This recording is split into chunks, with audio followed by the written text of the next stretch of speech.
गुजरात के वडोदरा के नर्मदा जिले की राजनीति में भाजपा के भीतर चल रहा आंतरिक विवाद अब खुलकर सामने आ गया है। नर्मदा जिले में भाजपा का आंतरिक मतभेद अब सार्वजनिक मंच तक पहुंच गया है। एक कार्यक्रम के दौरान नांदोद विधायक डॉक्टर दर्शना देशमुख ने अपनी उपेक्षा किए जाने का आरोप लगाते हुए कार्यक्रम से वॉकआउट कर दिया।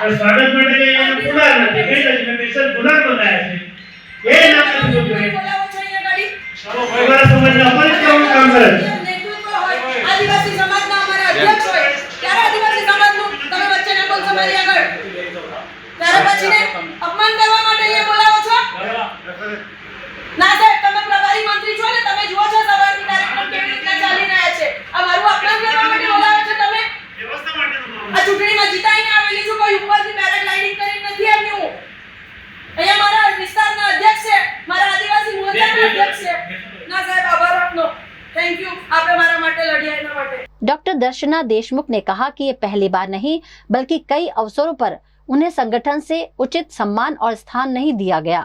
उन्होंने जिला भाजपा अध्यक्ष के खिलाफ कार्यवाही की मांग करते हुए पार्टी नेतृत्व तक अपनी बात पहुंचाने की बात कही है। इसी नाराजगी के चलते उन्होंने कार्यक्रम स्थल पर ही विरोध जताते हुए धरना शुरू कर दिया। इस दौरान प्रदेश आदिजाति प्रमुख गणपत वसावा भी बिना कुछ कहे वहां से रवाना हुए।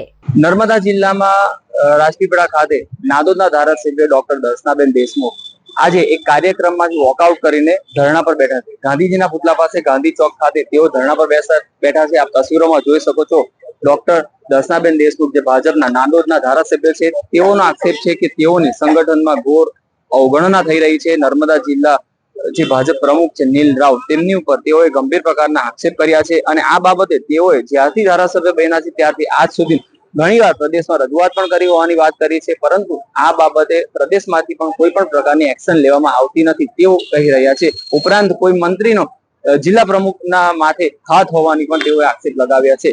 જો શું કહે છે તે સાંભળી। આદિવાસી ધારાસભ્ય તરીકે જ્યારે અમે પ્રતિનિધિત્વ કરતા હોઈએ ત્યારે આદિજાતિ સમાજનું સન્માન એ समग्र लोकोનું सम्मान છે। ત્યારે આપ સૌને ખાલી વિનંતી છે કે સાચી માહિતી આપ જન સુધી પહોંચાડશો અને જિલ્લાનો પ્રમુખ જે મન ફાવે તેમ વર્તન કરી રહ્યો છે, મન ફાવે તેમ પોતાની રીતે જે રીતના એ કામ કરી રહ્યો છે એ ભારતીય જનતા પાર્ટીને માટે પણ ખૂબ જ નુકસાનકારક છે અને ભારતીય જનતા પાર્ટીને નુકસાનકારક કરીને એ પોતે પોતાના સ્વાર્થની રાજનીતિ કરી રહ્યો છે અને સ્વાર્થની રાજનીતિના આધાર ઉપર આજે ગમે ત્યાં ડોક્ટર દર્શનાબેન દેશમુખનું અપમાન કરતા પણ અચકાતો નથી અને એના માટે પણ એક વિગત એટલી ધ્યાનમાં છે કે એને ઉપલા એક મંત્રીશ્રીનું ખૂબ જ મોટું પીઠબળ છે જેના આધાર ઉપર એ અમને અધિકારીઓ સાથે કામ કરવામાં પણ ઘણી બધી મુશ્કેલીઓ લાવી રહ્યો છે।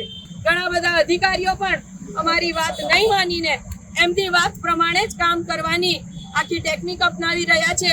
ત્યારે મારે ખાલી એટલું જ જણાવવું છે કે ભારતીય જનતા પાર્ટીને મજબૂત કરવા માટે અને ભારતીય જનતા પાર્ટીને સક્ષમ કરવા માટે અમે જે યોગદાન આપ્યું છે એ અમારું યોગદાન હંમેશા કાયમ રહેવાનું જ છે, પરંતુ આવા સ્વાર્થી લોકોને પણ ભારતીય જનતા પાર્ટીએ પોતે પોતાનો રસ્તો દેખાડવો જોઈએ જેથી કરીને આવનારા દિવસોમાં 2027માં ભારતીય જનતા પાર્ટીને કોઈ નુકસાન ના થઈ શકે। મને રાજીનામું આપવામાં કોઈ ડર નથી।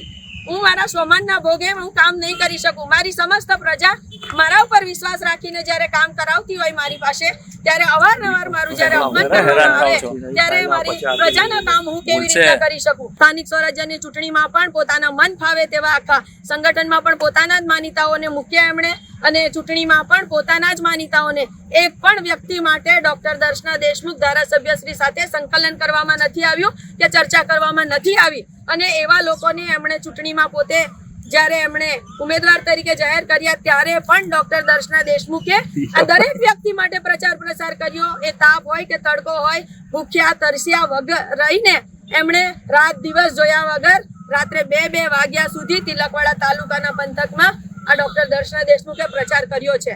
ભારતીય જનતા પાર્ટીના શાસનમાં અત્યારે આપણે જ્યારે વાત કરીએ છીએ ત્યારે નર્મદા જિલ્લામાં પણ અનેક એવા લોકો છે કે જે બુટલેગરો છે અને દારૂનો ધંધો કરી રહ્યા છે. તમે વિચાર કરો, દર 2-4 દિવસે એક ફોન આવે મને, બેન આ દારૂમાં પકડાઈ ગયો છે મારો ગાડી ચલાવતા આ દીકરો, એને છોડાવી આપો. સીધો એના ઉપર FIR કરવામાં આવે, એના ઉપર કોર્ટ કેસ કરવામાં આવે, 10, 15, 20 હજારનો ઉપર એનો જ્યારે એને ફી ને દંડ ભરવામાં આવે ત્યારે એ ભાઈને છૂટો કરવામાં આવે.